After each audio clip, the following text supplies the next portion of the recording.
നമസ്കാരം. സംസ്ഥാനത്ത് മത്സ്യത്തൊഴിലാളികൾക്ക് ജാഗ്രതാ നിർദ്ദേശവുമായി കേന്ദ്ര കാലാവസ്ഥാ വകുപ്പ്. ശക്തമായ കാറ്റും മോശം കാലാവസ്ഥയും പ്രതീക്ഷിക്കുന്നതിനാൽ ഇനിയൊരു അറിയിപ്പ് ഉണ്ടാകുന്നതുവരെ കേരള തീരത്ത് നിന്ന് കടലിൽ പോകാൻ പാടുള്ളതല്ലെന്നും മുന്നറിയിപ്പ് കർശനമായി പാലിക്കണമെന്നും കാലാവസ്ഥാ വകുപ്പ് മുന്നറിയിപ്പ് നൽകി.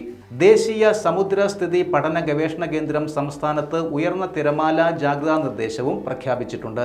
കേരള തീരത്ത് ഇന്ന് രാത്രി 11:30 വരെ 0.4 മുതൽ 1.2 മീറ്റർ വരെ ഉയർന്ന തിരമാലയ്ക്കും കടലാക്രമണത്തിനും സാധ്യതയുണ്ട്. സെക്കൻഡിൽ 16 സെന്റിമീറ്ററിനും 48 സെന്റിമീറ്ററിനും ഇടയിൽ വേഗത മാറി വരുവാൻ സാധ്യതയുണ്ട്.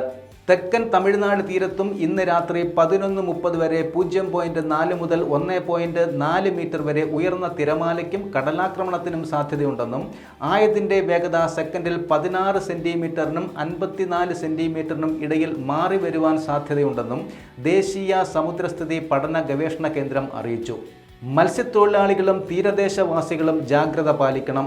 കടൽക്ഷോഭം രൂക്ഷമാകാൻ സാധ്യതയുള്ളതിനാൽ അപകട മേഖലകളിൽ നിന്ന് അധികൃതരുടെ നിർദ്ദേശാനുസരണം മാറി താമസിക്കണം. മത്സ്യബന്ധനയാനങ്ങൾ ഹാർബറിൽ സുരക്ഷിതമായി കെട്ടിയിട്ട് സൂക്ഷിക്കുക. വള്ളങ്ങൾ തമ്മിൽ സുരക്ഷിത അകലം പാലിക്കുന്നത് കൂട്ടിയിടിച്ചുള്ള അപകട സാധ്യത ഒഴിവാക്കാം. മത്സ്യബന്ധന ഉപകരണങ്ങളുടെ സുരക്ഷ ഉറപ്പാക്കണം. ബീച്ചിലേക്കുള്ള യാത്രകളും കടലിൽ ഇറങ്ങിയുള്ള വിനോദങ്ങളും പൂർണ്ണമായും ഒഴിവാക്കണമെന്നും കാലാവസ്ഥാ വകുപ്പ് അറിയിച്ചു. അടുത്ത 3 മണിക്കൂറിൽ കേരളത്തിലെ ആലപ്പുഴ, കോട്ടയം, എറണാകുളം, കണ്ണൂർ ജില്ലകളിൽ ഒറ്റപ്പെട്ടയിടങ്ങളിൽ നേരിയ മഴയ്ക്ക് സാധ്യതയുണ്ടെന്നും കേന്ദ്ര കാലാവസ്ഥാ വകുപ്പ് അറിയിച്ചു. സംസ്ഥാനത്ത് ഇന്നും ശക്തമായ മഴയുണ്ടാകുമെന്നാണ് പ്രവചനം. 2 ജില്ലകളിൽ ഓറഞ്ച് അലർട്ടും 9 ജില്ലകളിൽ യെല്ലോ അലർട്ടും പുറപ്പെടുവിച്ചു. ഞായറാഴ്ച 7 ജില്ലകളിൽ യെല്ലോ അലർട്ടും 3 ജില്ലകളിൽ ഓറഞ്ച് അലർട്ടുമാണ് പുറപ്പെടുവിച്ചിരിക്കുന്നത്. വരും ദിവസങ്ങളിൽ സംസ്ഥാനത്തെ എല്ലാ ജില്ലകളിലും മഴയ്ക്ക് സാധ്യതയുണ്ട്.